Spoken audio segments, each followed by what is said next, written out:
you're saying we are umbrella defense around the three-point line. If you're not fouling. What do you know about him? Do you believe he's going to foul here? I don't, boy, it's hard to say. I think that if the ball is in the backcourt, I could see him do it, but I do understand with 3 seconds that you're advancing the ball. It's a tough call.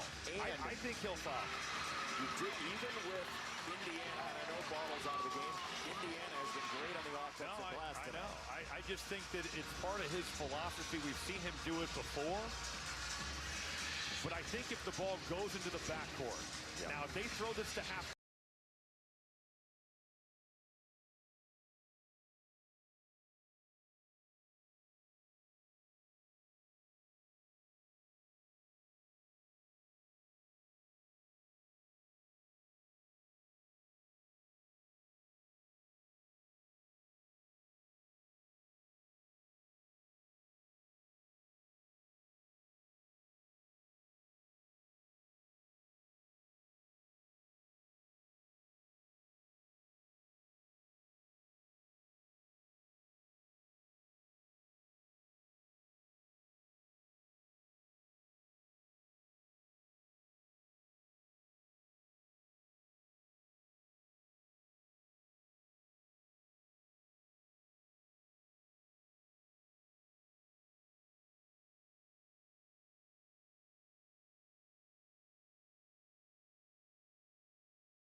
How you doing, everybody? I'm Ken Bykoff, and welcome to the Peegs Postgame Live. Indiana suffers a tough loss in West Lafayette. 81-76 is your final. The Hoosiers fall in this one in a game that I think a lot of people, a lot of IU fans, rivalries do bring out the best in teams, but this one's going to hurt. This one's going to hurt real bad because the Hoosiers just went on the road, lost the game after shooting 56.6% overall, out-rebounding their opponent 32-26, and basically took it to Purdue. Every punch that they had, they gave it right back. Good effort for Indiana. But 20 turnovers.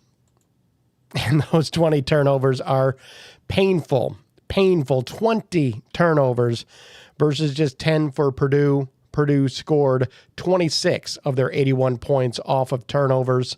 Indiana dominated early on the offensive glass. Purdue did come back a little bit better after that. But, it's a loss. I say it with football, or I said it with football before this year all the time. It's not how, it's how many.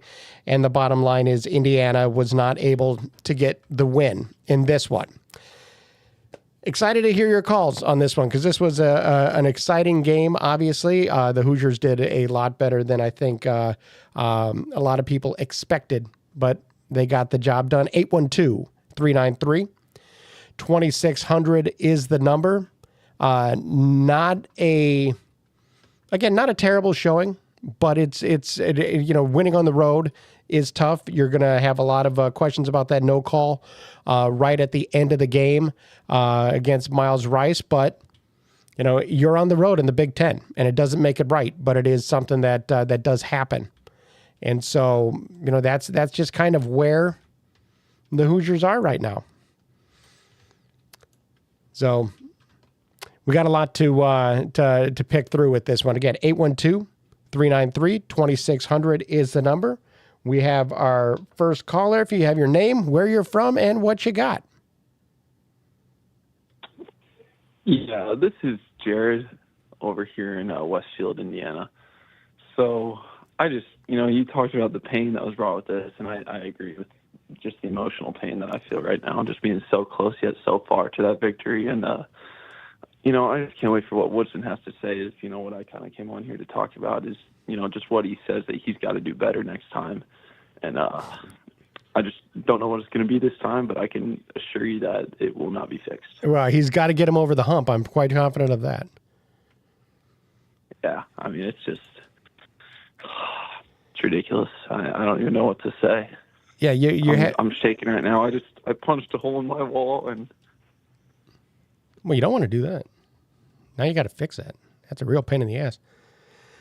But when you are leading by one with 30 seconds left and you just can't close it out, that is difficult to say the least.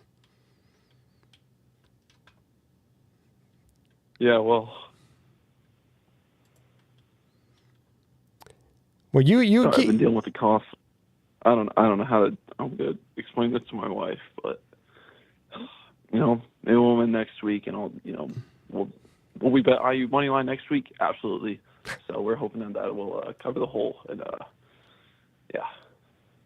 Well, holes in the wall aren't that difficult to fix, but yeah, no, I understand the frustration. I think that there's a lot of frustration out there because Indiana had this game to win and then let it get away, and that's extremely frustrating. But appreciate the call. Try to keep your chin up, and no matter what, win or lose, the sun comes out the next day. So appreciate it.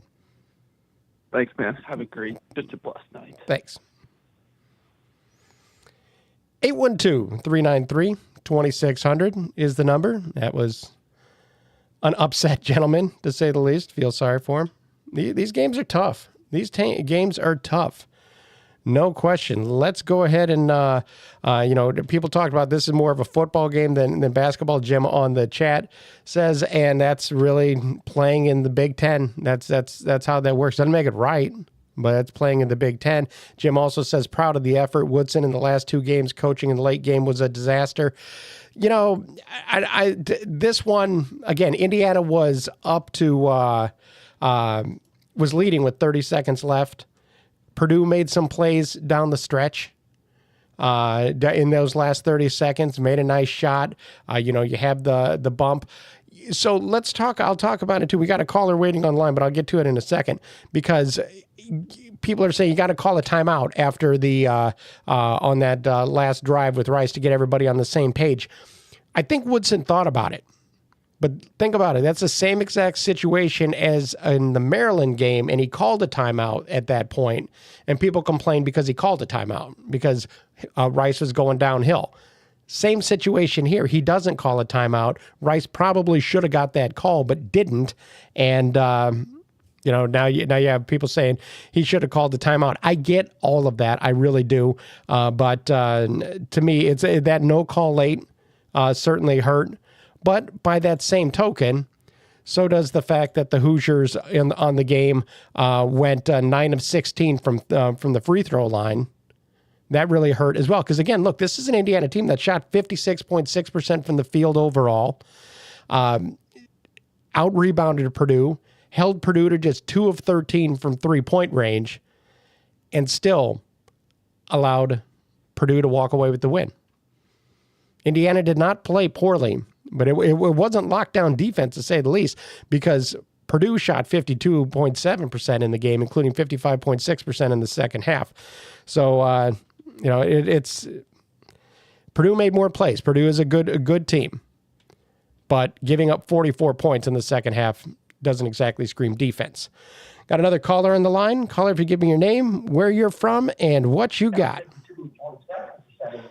Man, so I live in Atlanta, Georgia. I grew up in Indiana. I grew up Morgantown, went to high school in Martinsville, lived in Bloomington for a few years, right down the road from the hallowed Assembly Hall. Loved it.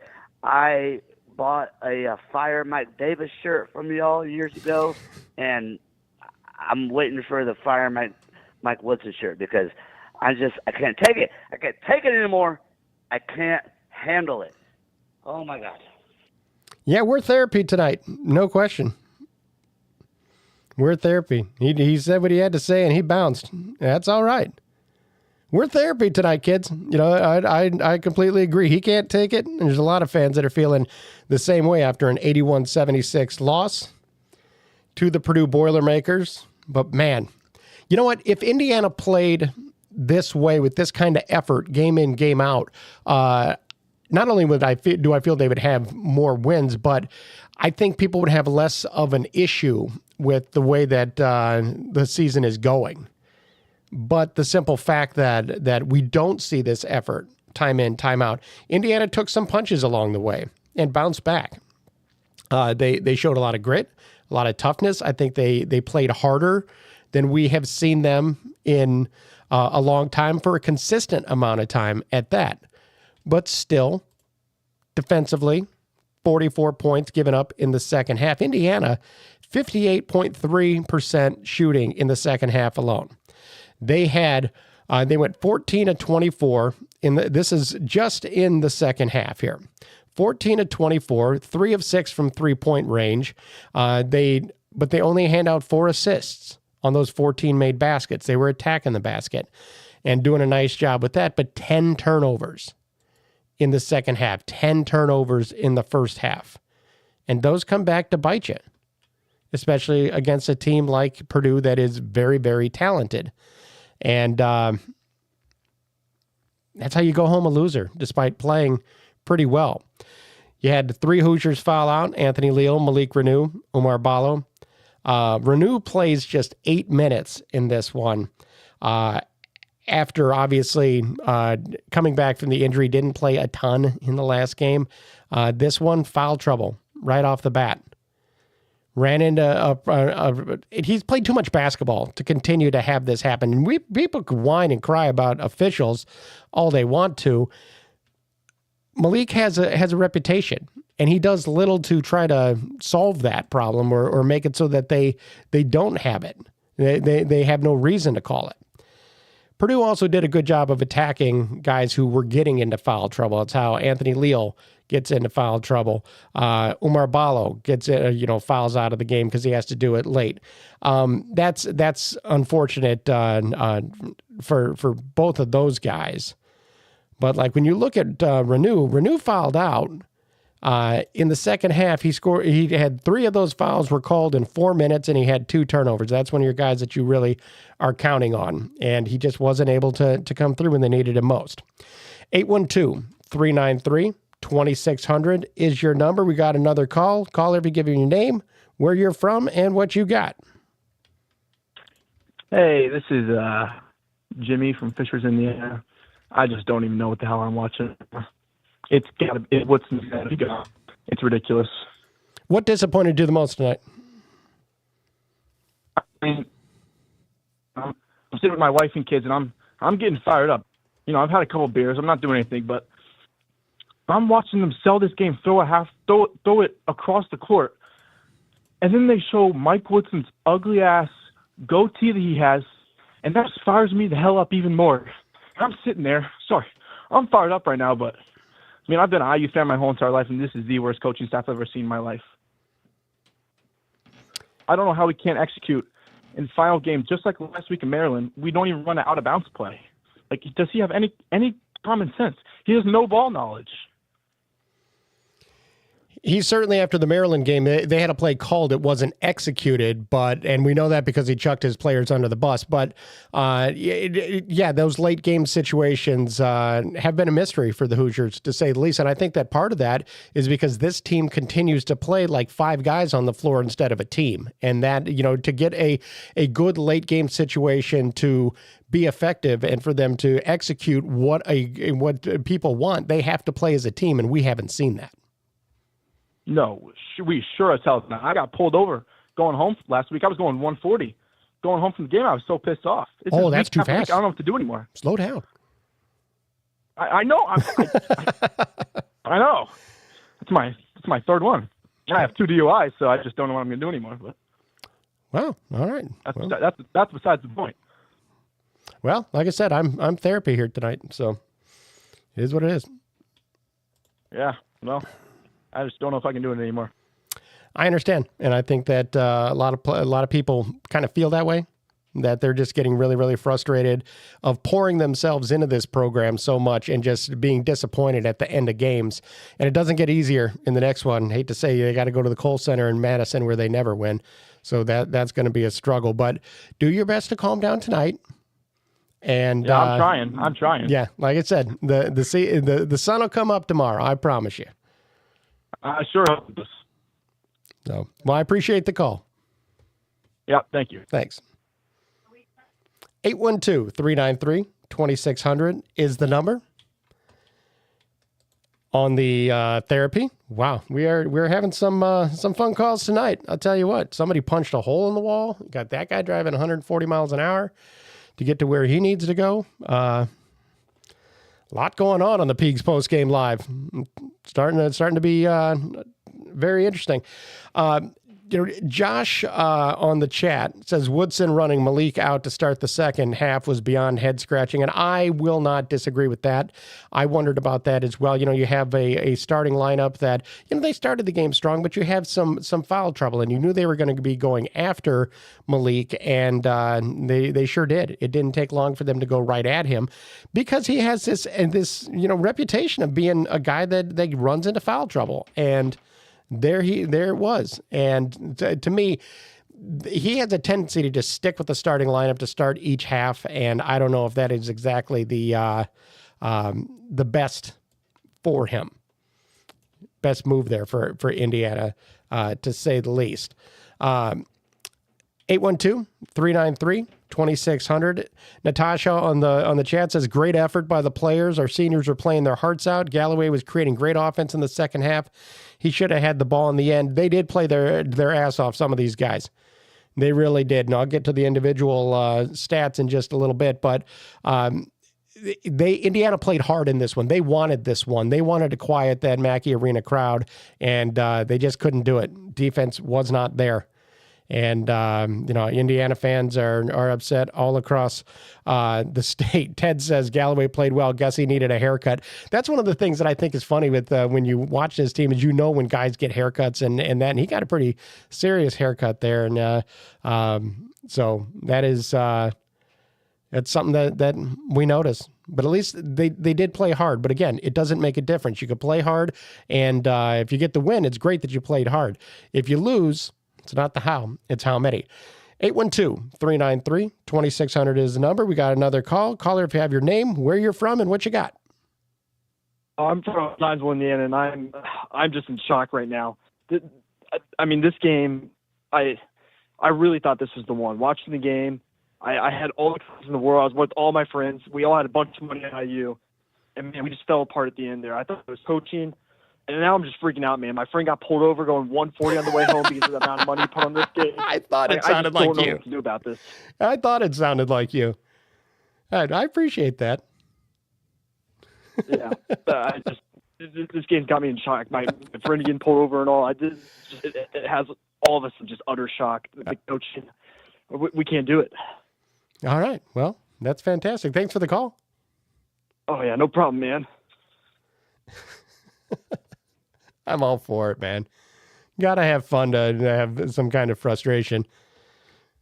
140. That's great. 812-393-2600 is the number. Want to hear from a real caller? That would be really, really great.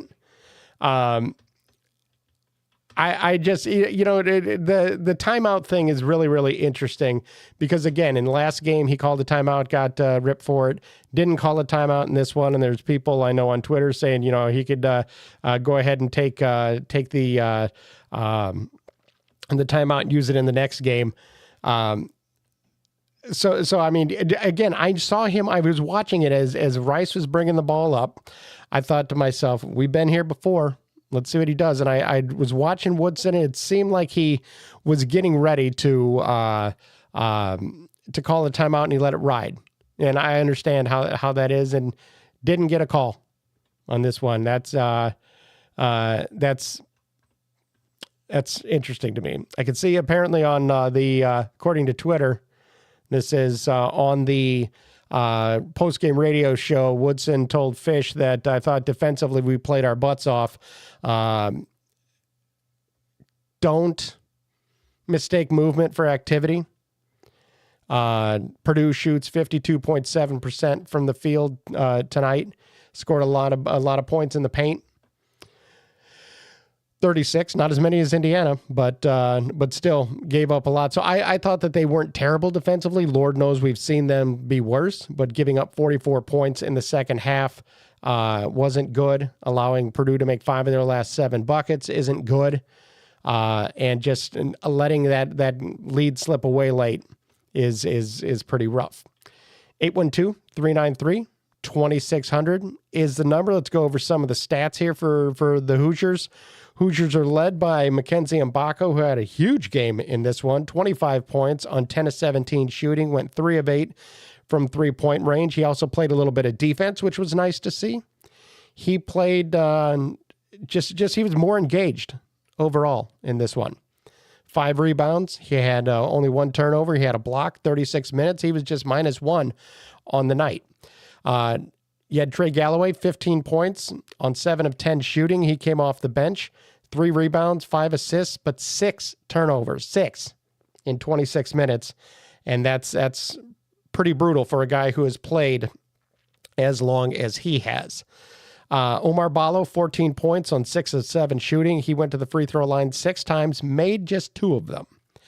Added 8 rebounds, 2 assists. He fouled out. He also had 3 turnovers, 35 minutes for Omar.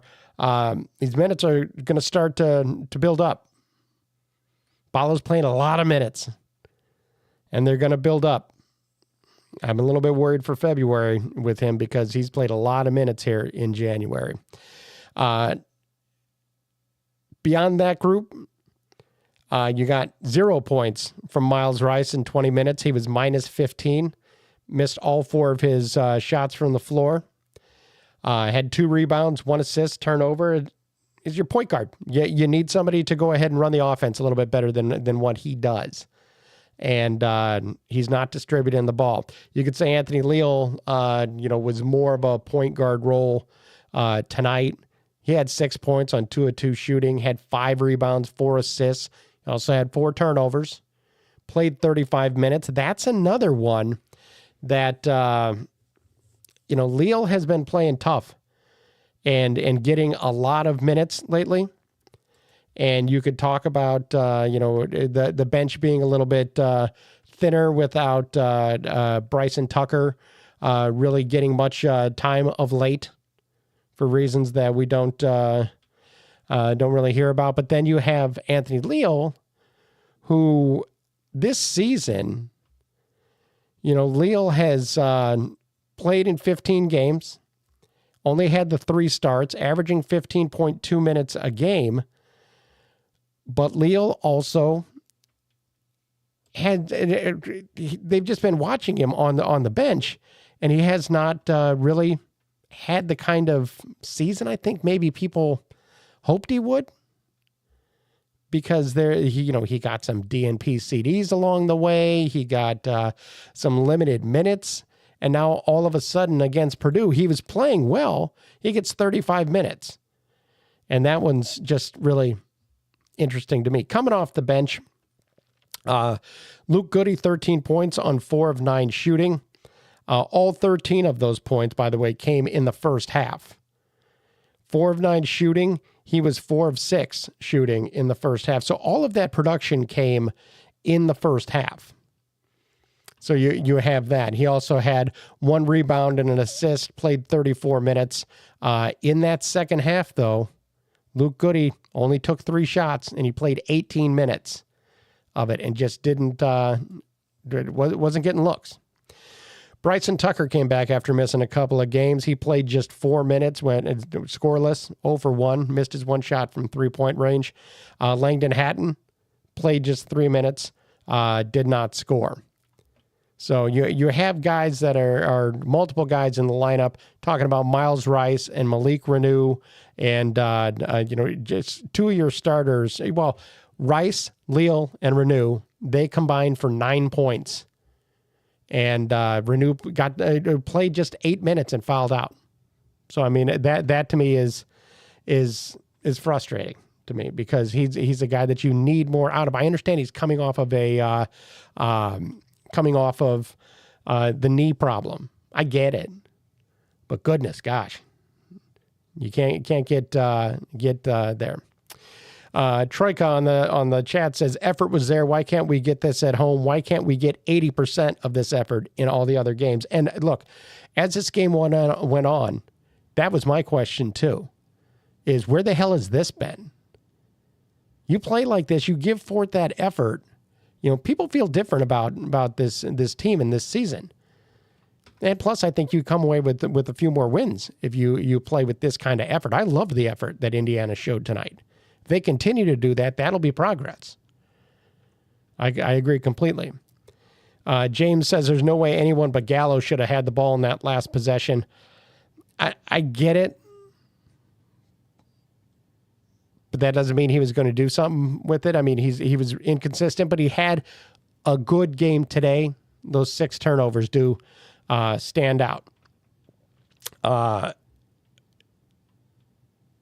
James, 44 points in the second half, not much defense. That's my argument. That is my argument completely. When Mike Woodson says that they played solid defense, don't mistake motion for activity, because 44 points are 44 points and a half. That's a lot to give up. Troika says we're not drawing fouls. They shot 28 free throws. We shot 16. You're on the road, too, in the Big Ten, and that is part of the equation. That's just how it works, and it's unfortunate.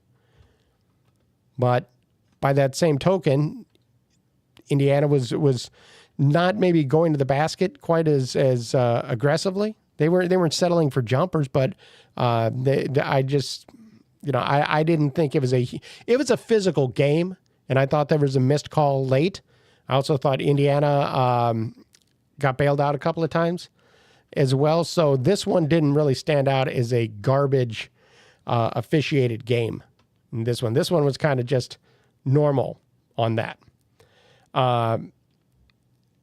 So here it is. There's the Woodson's press conference has started, and I will get that to you as soon as I possibly can. But Indiana basketball coach Mike Woodson says couldn't get his attention on Miles Rice not calling a timeout. We got to connect better. That's just the bottom line. That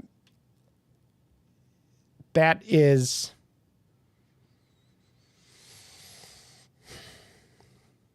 Yeah, couldn't get his attention. Goodness. We're a long way into the season. You got to be more connected than that, especially when you consider that. Let's see here. Let's get to this. You had a 30-second timeout by Indiana before those 2 Purdue free throws. Purdue makes its 2 free throws, and then you have wait. Yeah, there was a timeout. Then you had Galloway with the turnover. So,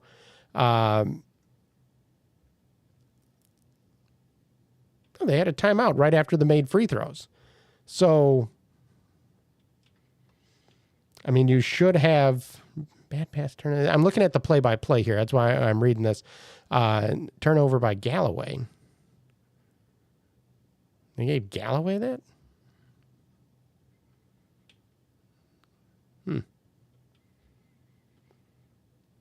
I don't know. Looking at the play-by-play is odd, but to me, you have to be able to be on the same page this late in the season, and obviously Indiana isn't. 812-393-2600 is the number.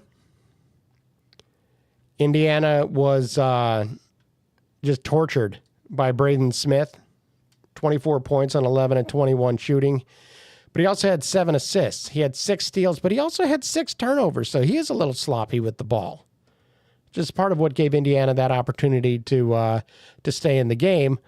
Trey Kaufman-Renn, 23 points and 10 of 13 shooting. He got the job done, scored the winning basket.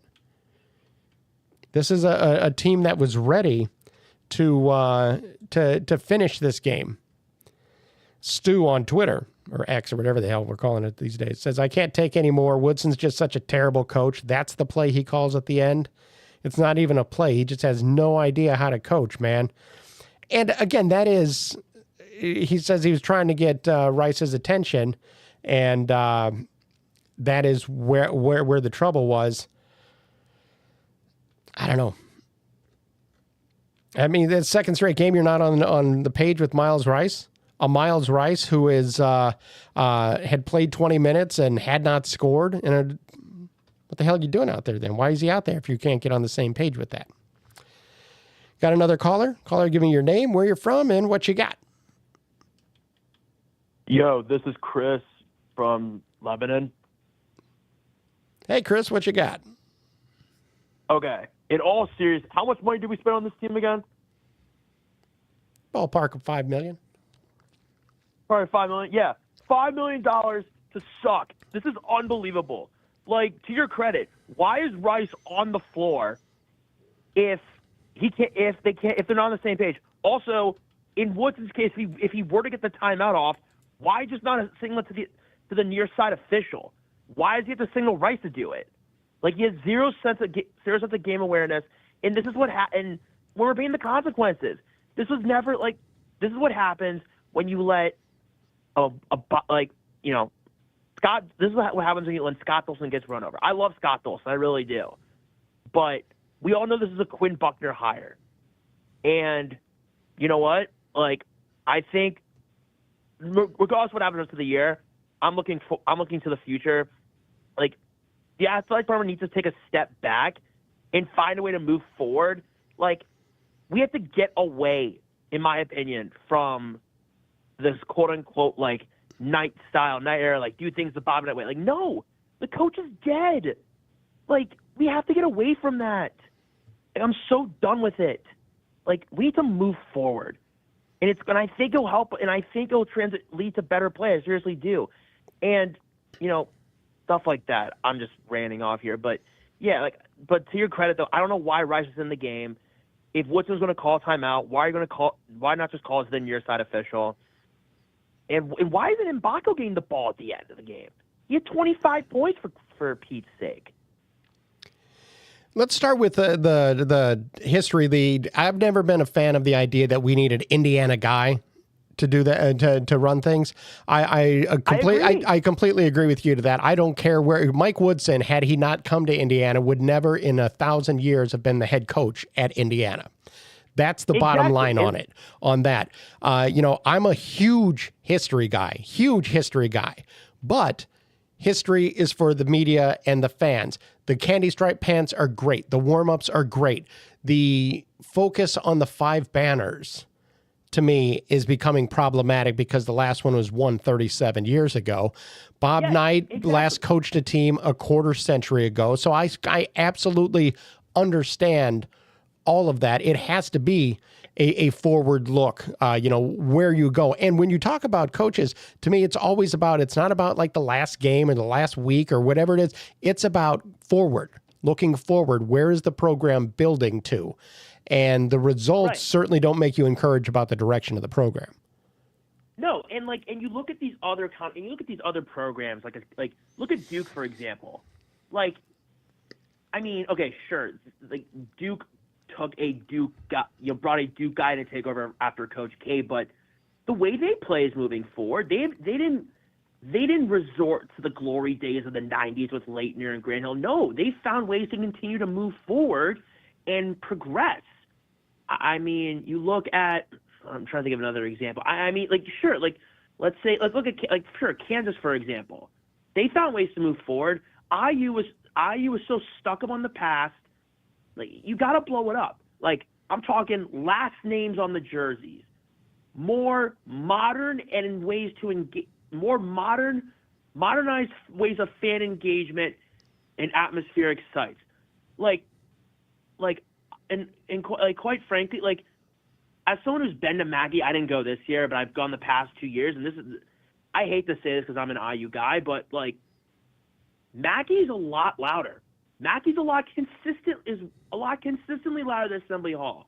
It's all because of IU fans respect basketball. They're watching no, get loud. No, Purdue's been winning. Purdue's been winning. There's a culture of winning there that has not existed over the past 7, 8, 9 years at IU. Yeah, and there's just a lot of stuff that's going on there. And we obviously talked about Rice. I really don't understand why Mbako didn't get the ball down the stretch. Especially with the 3 seconds left, get him the ball. He's at 25 points. I don't understand the justification as to why you're trying to get Malik Renew a post up. And I also don't understand why Woodson's trying to make this too big lineup work when clearly we play better with Goody at the 4. When we space the floor, we move the ball better. We position ourselves better, especially for the post kick. I don't get what Woodson's trying to prove here. If it's not going to work, why do you feel the need to stick with it? It's because I think it all stems to his selfishness and his stubbornness and willingness. He reminds you. Listen, I'm a Colts fan. Reminds you of Chris Ballard in a way. His stubbornness to change. My way's right. I'm gonna make it work. No, I don't know. It's such a mess. And regardless of what happens, in all seriousness, I don't think we might not win a game. I don't think we might win more than 2 games in February. Look at our gauntlet. We're not going to win at Wisconsin. We haven't won at the Kohl Center in 20-plus years. Michigan's going to be hard. We haven't won in East Lansing since Archie Miller played. We played Purdue again. Penn State will be as a winnable game. UCLA is very hot and cold, but February is going to be a really rough month, and we might not win more than 2 games. It's going to be a challenge. There's no question. And as these losses build and pile on top of one another, there's the mental aspect of it as well, especially when you're talking about a lot of guys who are here for their first season.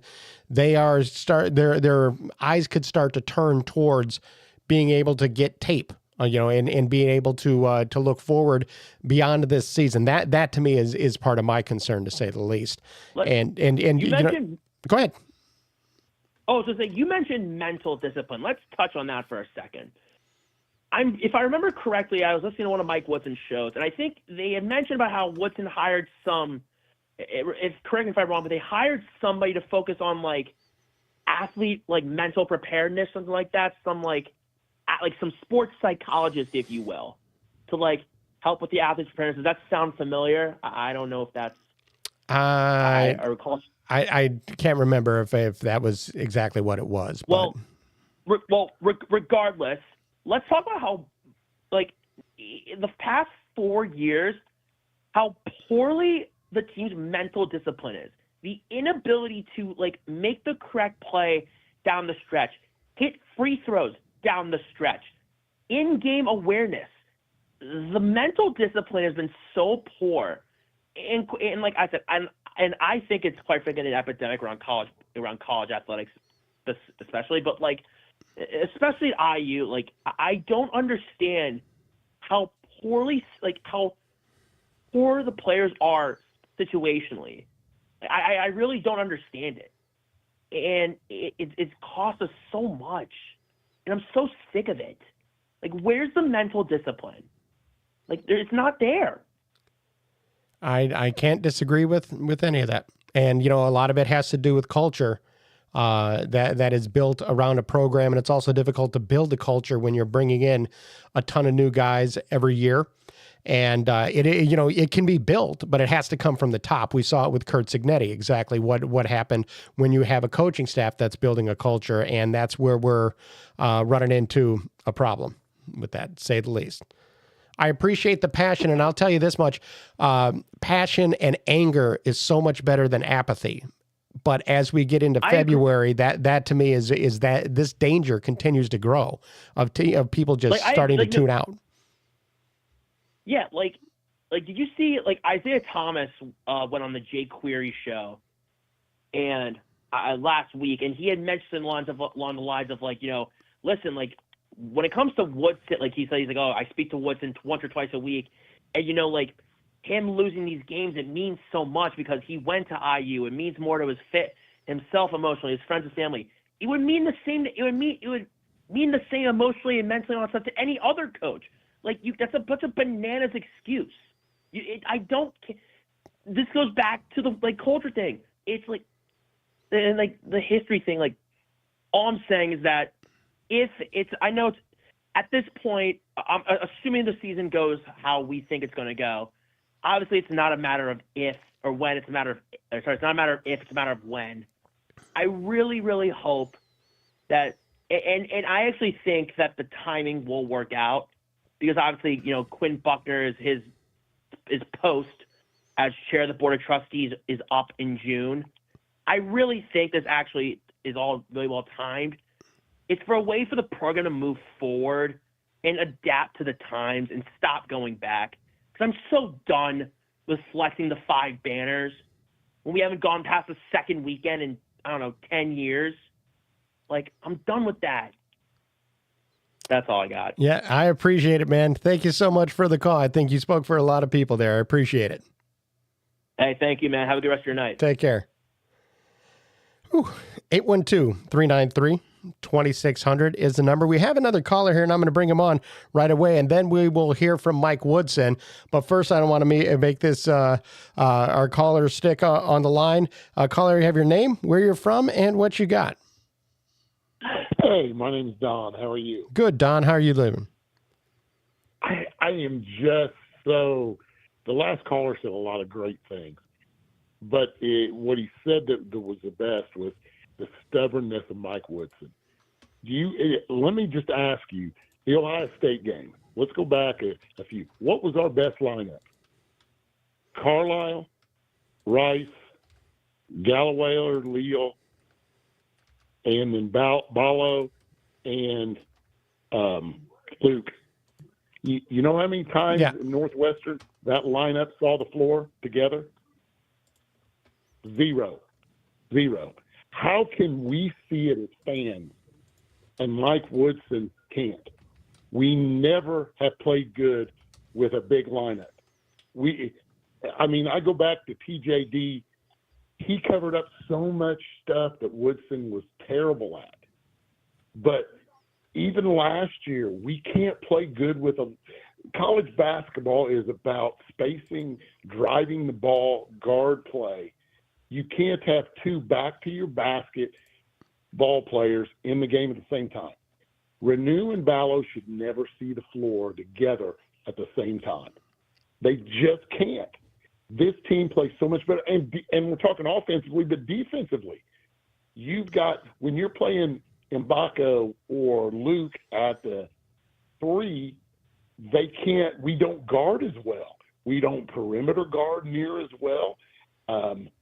It just is so frustrating, and he's so darn stubborn that he's got to prove a point that I know what I'm doing. I'm the only thing I can imagine with this, and again, we haven't heard the press conference. We're going to hear in just a second, but perhaps he wanted to have 2 bigs down there to try to clog the lane and try to make Purdue beat him from the outside. But if that's the case, all you did was get Renew to run through some fouls real quickly, and it didn't work. It simply didn't work. That's me guessing, but I completely agree with you. To me, especially if Renew's coming back from this injury, you don't start him. You bring him off the bench and you let Ballo work. And then when Ballo comes out, you limit his minutes, you bring in Renew, and you try to squeeze as much as you can out of him. Even if he's on a minute limit, you still have to try to dance with that to try to keep guys fresh late in the game. And the two big lineup is not working. It's very clear. I bet you tonight, if you break down tape, and he won't do it, I bet you with playing not the big lineup, Indiana outscored Purdue 12 to 15 points minimum in that ball game tonight. When did when did they gain their leads? When at the beginning of the start of the second half, what's he do? Okay, let's go back with starters. Okay, it's just like he has no adjustment. I don't know if he watches film. I don't see how you couldn't watch going back to that Ohio State game and say, okay, they played with passion. They played much better defensively with that lineup. And then against Northwestern, it doesn't even see the floor. How can you watch tape and say, hey, we played pretty good with this lineup? Not to say we had to start it or play with it all the time, but let's see what that lineup can do. And of course not. You play like you practice. And I truly believe he does not practice well. He does not do anything but during practice. I mean, the free throw shooting's on the kids, okay? We shot terrible at the free throw line. That's on the kids. They've got to be able, and I call them kids, but they've got to be able to hit free throws. I never blame the shooting on the coach, but getting shots, getting people in the right position to make a play, okay, he does not do that. And to be honest with you, as an IU fan tonight, I was with a bunch of IU fans, and I actually wanted to see Purdue beat us by 35 tonight. Maybe it embarrassed us as what we did in the bucket game to them and make something happen. I just think nothing's going to happen. Okay, so let's talk about that for a second because, I think a lot of people hit that point several games ago, a couple weeks ago, to where they are Indiana fans and they are diehard Indiana fans and have, believe humans bleed red for Indiana. And yet on some of these games, they're like, you know what? I want Indiana to win, but in order to progress, we have to take a step back a little bit. And the problem with that is when a coaching staff gets to that point, it's almost impossible to come back from that. And so you lose games by 25, back-to-back games by 25. You play Ohio State, you choke on a 10-point lead and end up having to win in overtime by 1. You go on the road, you lose to Northwestern. You lose to Maryland at home in a close one. You lose on the road to Purdue in a close one. I don't care that you're competitive at this point. Exactly. I don't care. I'm not hoping for them to lose ball games. I want to see them play to their potential. And to me, tonight, they played decent offensively, but defensively they let some things down. And you give up 44 points, you let your opponent shoot 50+%. It doesn't make a difference if you score, if you shoot 50+%. If you don't string together stops, you're done, and that's where they're at. Exactly, and we don't have to listen. I don't have to listen to Woodson's press conference afterwards. I can tell you, I got to do a better job of putting them in a position to win the ball game. We just got to keep working hard and bounce back from this. I mean, it's the same thing every time. Yeah. I'm over it. Yeah, I mean, it's just I'm 56 years old. I grew up, IU basketball was you set your week schedule around IU basketball. You never missed a game. You never missed anything. And I'm to the point tonight, I went to it's terrible. It's on a Friday. The Big Ten thinks they got to play college basketball on a Friday night in the state of Indiana when it should be reserved for high school kids. But that's another topic. but I went to a high school basketball game and was watching it on my phone for the first half and then went and finished watching the game. But that's how much apathy I've got for IU basketball right now. And it all with Woodson. If they don't make a change at the end of the year, he's going to finish out the year no matter what happens. Sure. We know that. But if they don't make a change at the end of the year, it's either I don't know what it is. Yeah. I can't. They can't when you're getting booed off your own home court and the students are chanting fire your name. Yeah. Well, and what you're going to have too is, depending on Indiana hasn't won at Wisconsin in a long time. Anything's possible, but again, history's for the fans and the media. But coming back then to play Michigan with head coach Dusty May, that a lot of people wanted from last year, to me that's going to be a real interesting game, especially if they lose at Wisconsin. I agree. And it's just the same callers over and over again. As you can see, I'm tired of yelling and screaming. I yelled and screamed earlier in the season. To the point now, it's just it's like watching Groundhog Day because it happens every game. The end of the Maryland game tonight. I mean, you're not going to probably get a good shot, 3.3, but the last time I saw that long pass play work was when I think Bryce Drew beat Mississippi State 30 years ago. Ran Pacer, yeah. See that? Yeah, you don't. I mean, come on, draw something up. And the fact that didn't we call timeout before the free throw shots? So we used 2 timeouts without any time coming off the clock. Can you not design a play that in the first timeout that, hey, kid's going to hit 2 free throws. Here's what we're running. I mean, it's like he has no clue. He has none. Well, and for anyone to. That's what I think is interesting about, Ken, apparently we're going to hear it in a second, him talking about not being able to get Rice's attention for the timeout. Purdue makes the bucket to go up by 1, 77-76. Rice gets fouled but doesn't get the call. So you have that. You have a foul on Ballo. It's a 30-second timeout. You have the 2 made free throws and another 30-second timeout. So why are you trying to just set the play, set your full court play? Exactly. Don't mess around trying to get his attention to call yet another timeout. That one doesn't make sense to me. It doesn't. And I don't. You see what happened at the end of the Maryland game. I thought the way we finished the Ohio State game, regulation was not well. I didn't mind. I kind of wanted them to go.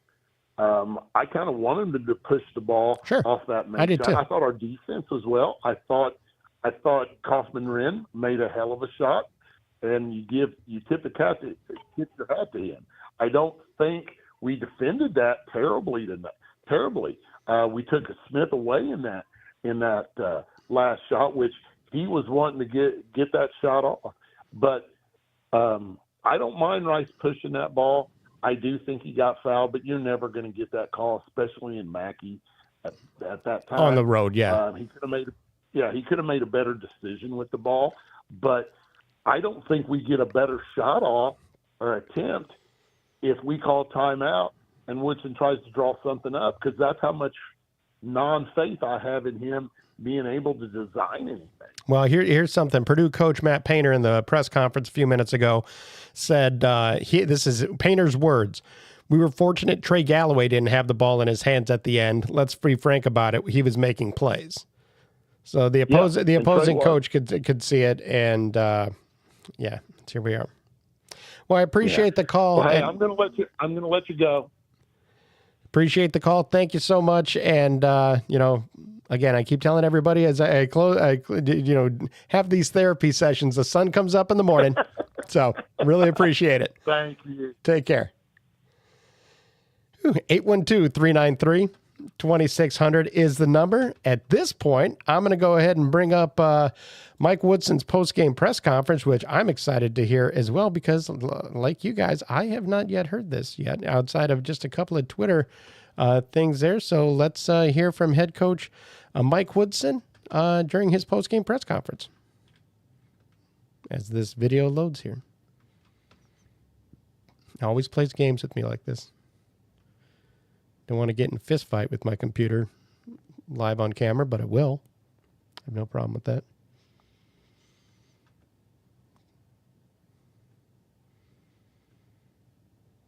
I downloaded, baby. It's ready to go. Let's hear it. All right, let's try this again.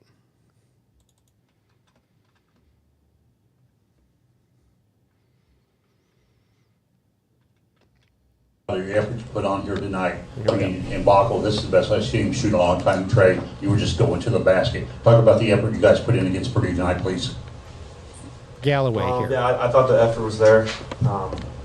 We fought through a bunch of runs, and obviously they won a bunch of runs, but I think just continuing to just keep competing was the main thing. Just some good plays that we got to clean up, and that was the difference of the outcome.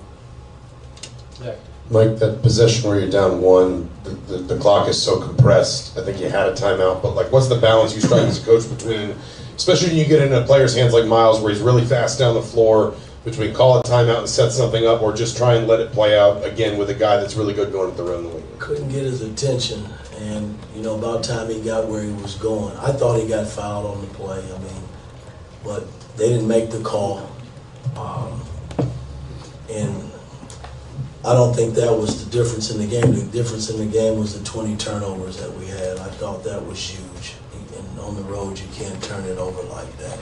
And they made us pay for it. They had 26 points off our turnovers. But for the most part, I thought our guys competed, did a hell of a job. But, it's about winning in this league. Jeff and the Mike. Yeah, Coach. What did you want on that possession where Miles Rice drove? Well, once he took off, I couldn't get to him. It was too late. The official had went by, and again, that's just, we got to connect better. That's just the bottom line, and because our high pick and roll stuff was going well for us with the ball in Gallo's hand, and we just couldn't get back to it. Mike and the Daniel. Yeah, Mike, with Miles, he only played 5 minutes in the second half. I just unhappy kind of with what he was giving you offensively. What kind of led you to him pulling him and kind of keeping him on the bench until that Well, the group that was on the floor played well for us. And it's no knock against Miles. He didn't have it going early, and I elected to ride the guys that it really finished the game. Anthony Little fouled out, but I elected to go that way. Daniel, then Zach. Yeah, Mike, I want to say that after Ohio State, Luke mentioned that early in the year, you guys kind of, if you trailed early, you'd kind of quit. And the last, I'd say, 3 weeks or so, you haven't really quit. But what's kind of that line now in learning how to finish when you have that really strong fight late? Again, it's just about making plays down the stretch and securing the win. And, we didn't do it in the Maryland game. And tonight we had our chances. We couldn't get the key stops. Kaufman hits a 15-foot hook shot that was huge for him, and then we didn't capitalize coming back the other way. Zach and then Tom. Trey, these last 2 games, what's been the difference down the stretch? I think the good thing is we're in these games, but we got to finish. And I think just making the right plays down the stretch is the difference. Tom and Seth. Mike, what about that very last possession, the 3 seconds to go when you went with the long pass? Was that something you had seen or was hoping for? Or? No, we was trying to throw it to Malik and maybe drop it off for a 3, but Gallo kind of overthrew it. But you can't lead into that's one play. We had numerous plays that we could have made that we didn't make. Seth and what? Trey, just what's the frustration level in letting an opportunity like this get away? It's very frustrating. Because we're right there, and we got to keep fighting. There's a lot of games left, but to know that we're right there and that close to being able to find ways to win those close games is definitely frustrating for all of us because we want to win the worst way possible. So, but the good thing is we have a great opportunity against Wisconsin. So we just got to look forward to that and learn from this. But it's always challenging to lose games like this. Will, and then we'll wrap us up. Mike, Umar was visibly upset after that shot that Miles took towards the end, and then after the final buzzer just kind of walked off the handshake line. How do you address that situation? Is there any kind of conversation? Well, again, everybody's heated in the heat of the moment, and he didn't think it was a good play, and he voiced his opinion on it, which is okay. You just hope that you can learn from it and build on it and move on. Last question. Like, I recognize Anthony fouls out, and it's not the result either of them would have wanted, but Anthony and Trey are the two guys that have been with you kind of since the beginning. How much of a tone do they set in a game like this? Anthony with his defense, Trey especially with the way he's running the offense in the second half. Just what does maybe the rest of the team learn in an environment like this from experienced guys playing like that? Well, a lot of these guys hadn't played in this kind of atmosphere, and these guys have, and we've had some pretty good games. We had a couple of lopsided games with them, but for the most part, the games against Purdue has been very competitive. And the new guys that witnessed it tonight was a little setback, a little bit. Like Miles, I thought it kind of got to him a little bit. And I got to help Miles because he's a big piece to what we do, and I believe in him, and I'm going to keep pushing him to be better. So that's what that's all about. But I thought the guys that have been in this atmosphere before, like Anthony and Mac, Mac stepped up and played good. He had never won here. He even played extremely well. So, I mean, the key guys, the veteran guys that's been around me, they know what it's like to play in this building, and it's not easy. All right, thanks, guys.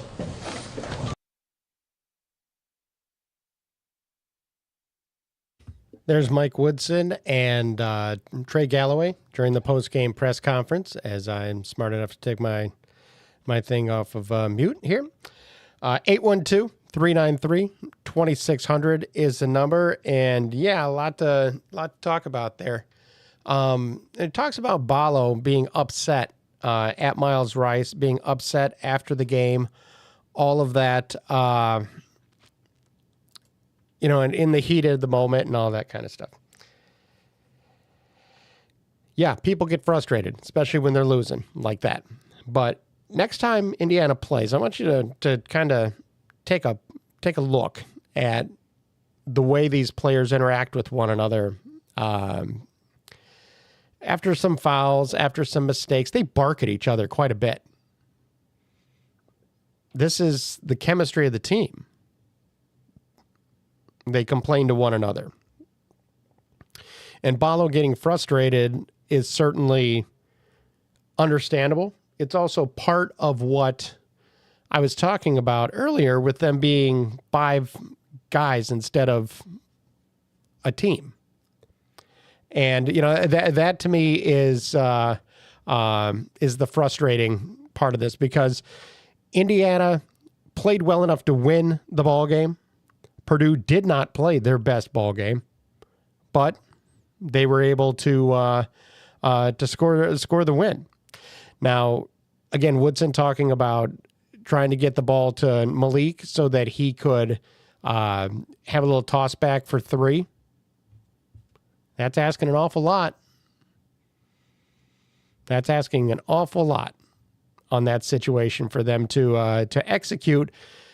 You couldn't execute a regular little curl at the end of the Maryland game, and you're going to pull that one off? That one, I really don't know where to go with that. Like the caller said, it's a lot of the same thing that we've heard before, and that's to be expected.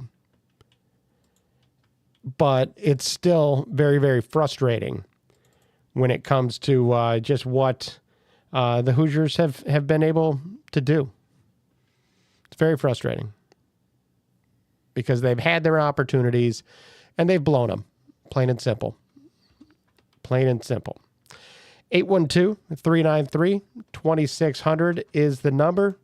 Gonna start to wind down a little bit here, but I'm still, again, it's therapy here. This is how I'm running here. It's on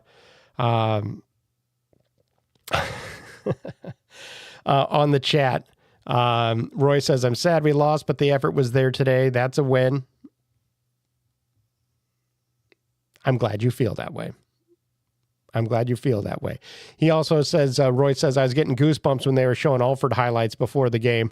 Yeah, that's always fun. That's good basketball. That's good quality basketball. And we saw stretches of good basketball really by both teams in this one, but there just isn't the consistency. And this was another game of inconsistency for the Hoosiers. You didn't have anybody who was able to just put the team on their back. I mean, Mackenzie Mbako played harder tonight than I think that we've seen in some time. And he produced, and that's really great. Now do it again. And do it again and spur a team to the win. This is not a team that has a guy who is a leader on the floor. There just isn't. In the past, when you had Trace Jackson Davis, you could say, okay, that's a leader. That guy's going to put this team on his back. There ain't nobody there, and no one's coming. No one's showing up at this point. This team is what it is. You have Tucker coming back after missing three games, plays 4 minutes. What was that about? Just to get his feet wet? I don't know. It's just really, really strange. Luke Goody hasn't won here. He was in Illinois uniform before, so it's great that he was playing hard, and it was great that he had 13 points, but it was in the first half, and he took 3 shots in the second half, and that was it. You ride your hot hand is what you do. You try to run some action to get him shots. That's not what happened at all. Again, 812-393-2600. We do have another caller. Let me go ahead and bring him on. Caller, give your name, where you're from, and what you got. Troy from Elkhart. Hi, Troy. How are you doing? Always enjoy when you call. Not bad. Appreciate that. Appreciate your show, man. Thanks. I appreciate it. Yeah, I actually took some notes this time, so I got a few things to say. Great. First, I don't know what's going on with, the plays at the end of the game, coming out of timeouts and all that stuff, but I just sort of thought I remembered, Woody was making some pretty good, calling some pretty good plays the previous few seasons, to the point that, you'd hear, the announcers, especially like Hummel or, some other, someone else with a good basketball mind say, that's the NBA side of Mike Woodson. He's bringing that NBA, calling a good play coming out of a timeout. Right. Because we get points. I mean, maybe it's just because he had, people like Hood Schifino or Trace, running those plays. So that's why they were executed well or something. I don't know.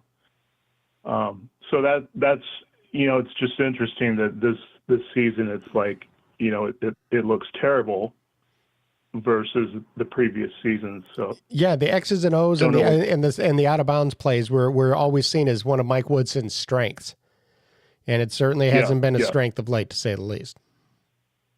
And it was to the point where I was thinking that's great that you got some timeout plays, but let's get some good offensive sets run, in our half court offense or, our transition or, offense or whatever, pick up the pace throughout the rest of the game, not just during timeouts.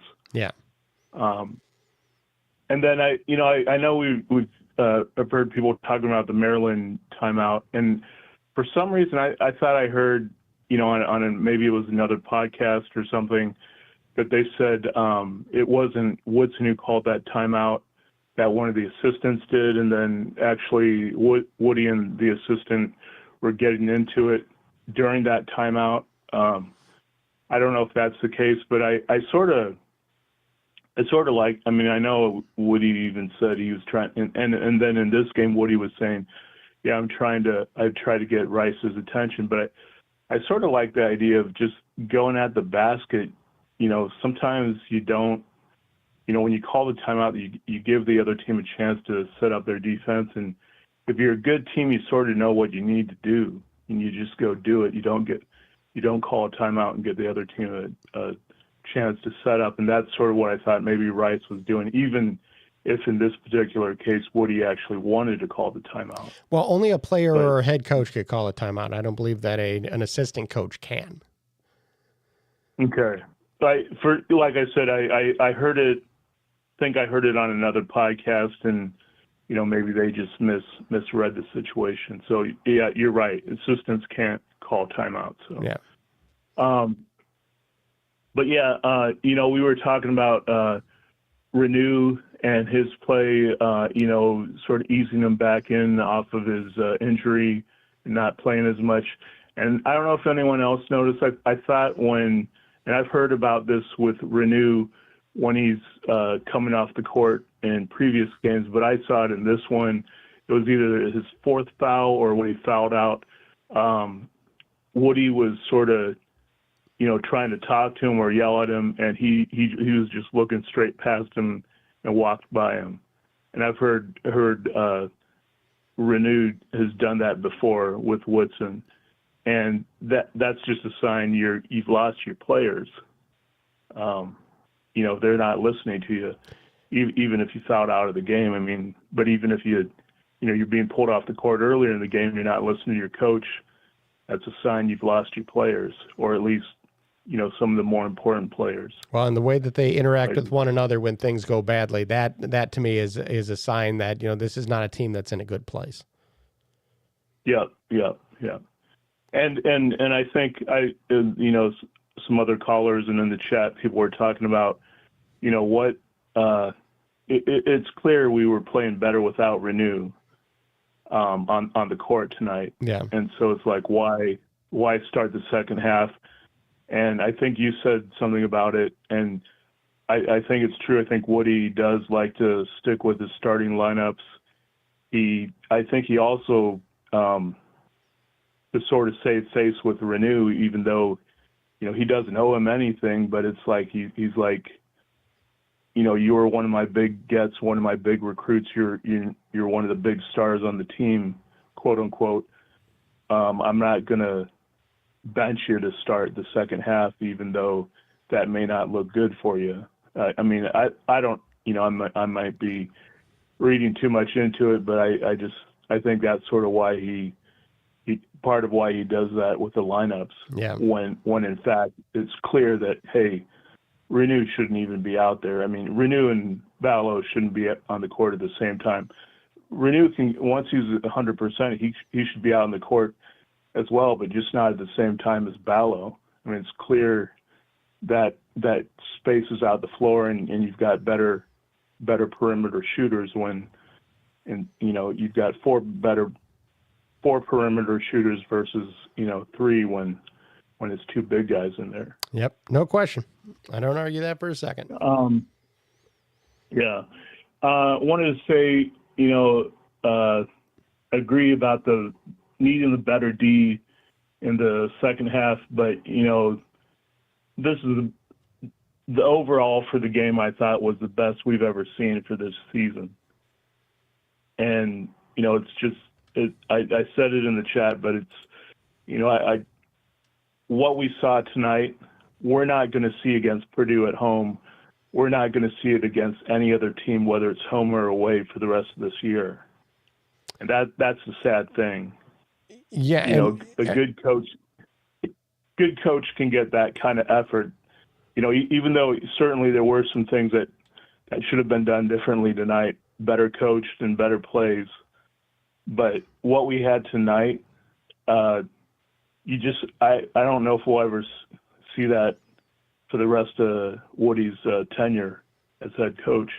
And it's like, I mean, man, if we would have had something like this against UConn last year, against Iowa, this year, Louisville this year, Illinois at home. I mean, if we would have had this over the last 3 seasons, I'll give Woody, your first season, first and a little bit of your second season, you're trying to get your culture, your players in, and all this and that. But by the end of your second season, going into your third and obviously now the fourth season, you know what you got as a head coach and as a coaching staff. And the fact that we can't get consistent effort, you can't have this kind of effort, 100% of the time every game, but you really need, at home, you certainly need to have this kind of effort. Yeah. Like I said, I mean, we're only going to get this effort at this game because, when Purdue comes to Assembly Hall, I'm just afraid we're going to get blown out. I mean, I really hope I really honestly hope we can win the rest of our games and make it to the tournament and all this and that. And I know that if we did that, then Woody would have a very good chance of staying on for another year. I mean, but I still want our team to win. Sure. But I think historically, just the up and down effort, the poor coaching, the poor play by the players. We know what's going to happen. Yeah. So. Well, I appreciate the call. I have a couple more things if I can be real quick. Okay, sure. All right. And as this team, I saw it tonight, we're still anti-3, good 3-point shooters. We're looking to pass when they're wide open. They should have taken the shot. I saw that a couple times tonight, and I've seen it. I mean, I've seen it throughout, even this season and obviously the previous seasons when we definitely weren't shooting threes. I don't need an IU guy, when we do decide to make a change, but I really like Dusty. I really wanted to see. I really wished we could have seen what Thad Matta could have helped. Back when he was, I don't know if he was considered the GM or whatever, and Dane Fife as an assistant with his, having the college experience of coaching under, Izzo, what he could have brought to the staff. I know, there was some butting of heads between him and Woodson, so I sort of get why Woody did that. And then I'll leave it at this. I sort of like Sampson, and I get 100% why people say, you can't bring Sampson back and you can't even consider him. I 100% get that. But on the flip side of it is I'll say, well, how can you consider Beard then? And the thing I'll say about Chris Beard, and I like him as a coach, I just think he brings baggage, just like I can understand how someone says Sampson brings baggage. But with Beard, did he settle with Texas? Because he had 25 million reasons to fight that, being fired for cause. Right. And as far as I could see, I Googled it a couple times recently, and I didn't see anything. He had 5 years left at $5 million a year, and he didn't.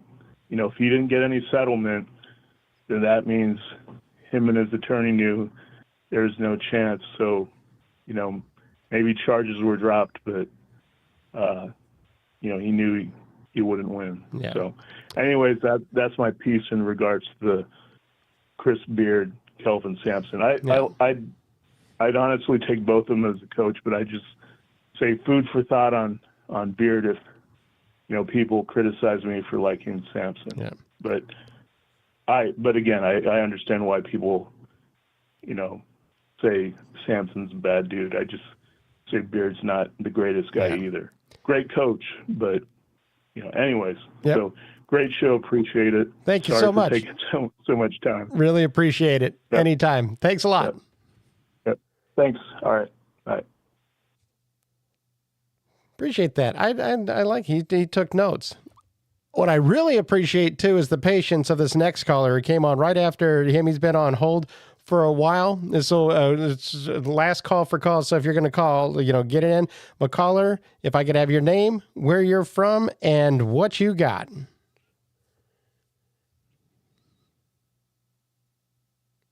Oh, no. What happened? Where'd he go? That 317-670 number. Give me a call back.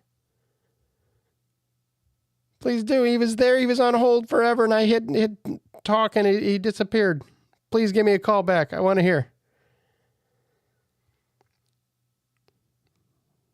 Damn it. I don't know if I screwed that up or if he hung up at the wrong time. 812-393-2600 is the number. God, you were on hold for so long. I want so badly to hear from you. That 317 number. 620. By the way, talking about, possible future coaches, yeah, Calvin Sampson isn't somebody that's going to be considered, and I understand why. Hell of an X's and O's guy, but did not get the job done in terms of playing by the rules, so that makes sense. Chris Beard, you could have that. More importantly, I hear people talk all the time about Bruce Pearl, and Bruce Pearl's the coach, is one of the top teams in the nation. Why would you leave that? Why'd you leave that? That doesn't make sense. 812-393-2600 is the number. That 317 number that you were on hold forever, please call back.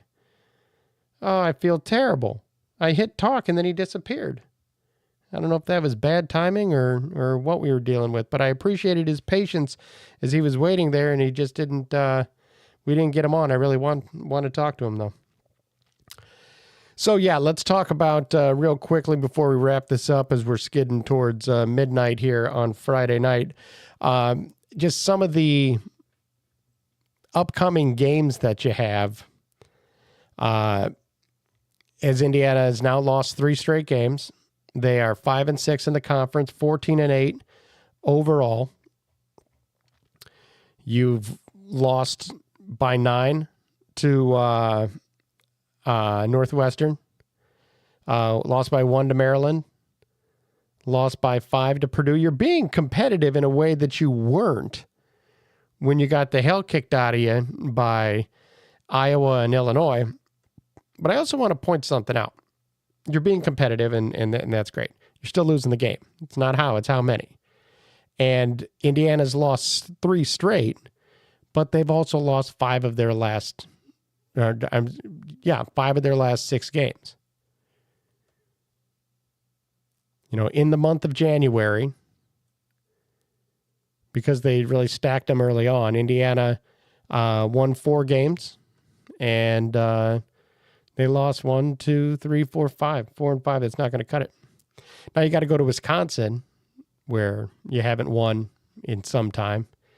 Come back home and take on a Michigan team that is a top 25 team. You have to go to East Lansing.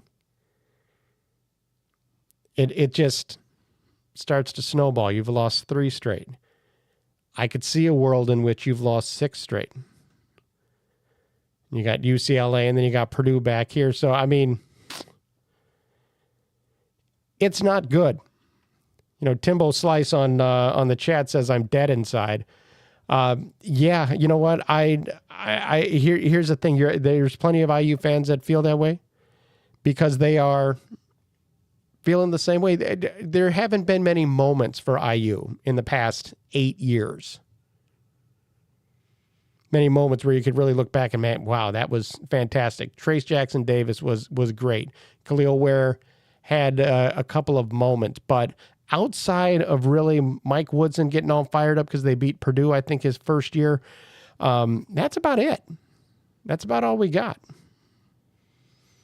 Tony says, let's get a good coach. These name coaches aren't leaving the jobs they have. You got to find the right guy. Previous caller was talking about not going for a night guy, not going for an Indiana guy, looking back on what you've had over the years. To me, that's almost a story in and of itself, that looking at the circumstances that have surrounded almost every head coaching hire since the firing of Bob Knight. Mike Davis was an interim who got pushed into that interim role because of how late Knight was fired. He was fired on September 10th. That was 25 years ago almost. So there's that. It's a quarter century ago. Davis is hired. They have a solid season. They open it up. I have been told in the past that the idea was to wait for Steve Alford and his Iowa team to lose, and then the powers that be decided that Mike Davis was going to be the guy, and he's hired. And he gets him to a Final Four, not with Bob Knight's players. I can't stress that enough. There's only a couple of players that ever even had a practice with Knight. But they got there. It was a perfect storm of talent, of outside shooting, of playing together and bonding together in the wake of the Knight firing. You have... Oh, I think I'm going to sneeze. I've never sneezed on air.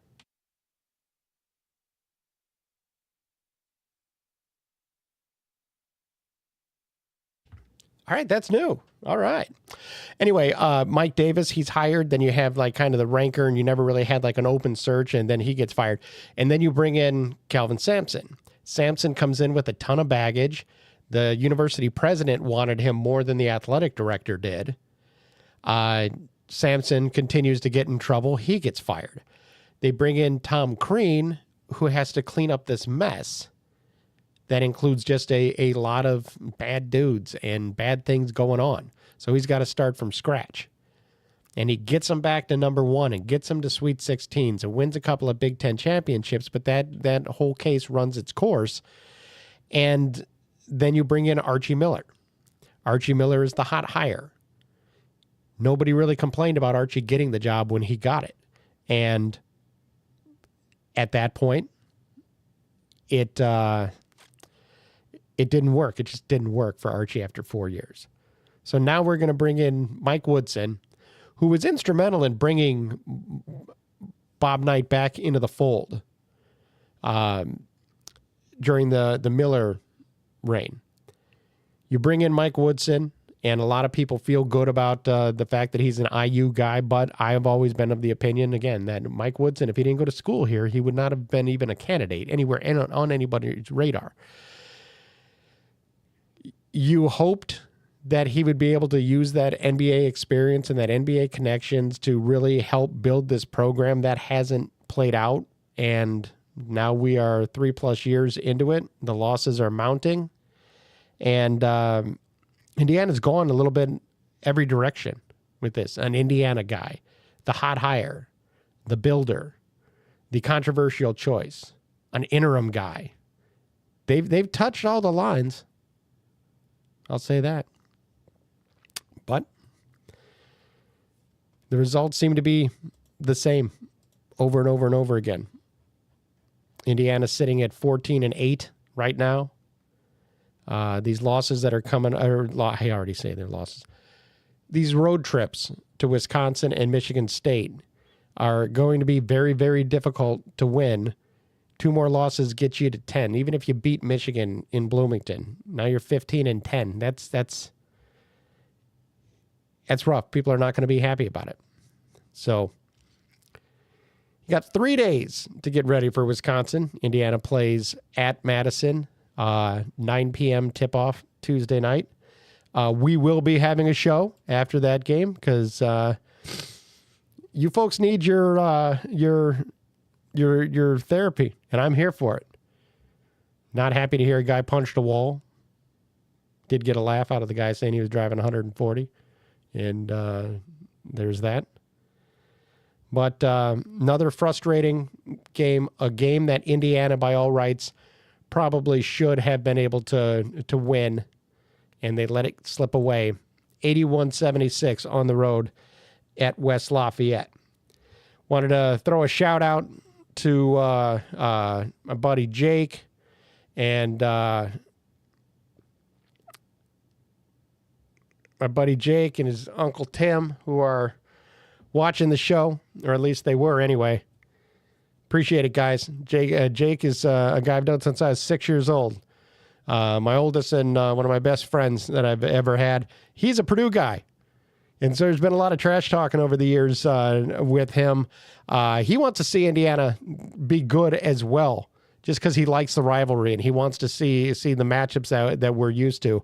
Also wanted to say happy birthday to my son, Nick, who turned 14 years old today. Had a good time with him before the game, so happy birthday to you, Nick. The Hoosiers couldn't bring you a win tonight, but they'll get their next opportunity in a few days at Wisconsin. Looking forward to seeing how that goes, but this is another situation where Indiana has to pick itself up off the mat and show a lot of mental toughness, the kind of mental toughness that we haven't always seen. I want to see this same kind of effort, but I need to see consistency and I need to see production from more people than what we saw tonight. Also, take care of the damn ball. 20 turnovers cost you the game. Well, that's all the time we have on the Peegs Postgame Live. I want to thank you for listening, and I want to remind you to visit Peegs.com for the very best in IU football and basketball coverage you're going to find anywhere. Nobody covers Hoosier recruiting better than Jeff Rabjohns, Matt Weaver, Trevor Andershock, and Jared Kelly. So come be a part of a thriving and exciting community at Peegs.com. Folks, you are not going to be disappointed. Folks, we're out of time, but for now, and for Jeff, Matt, Trevor, and Jared, I'm Ken Bykoff saying thanks for listening, everybody.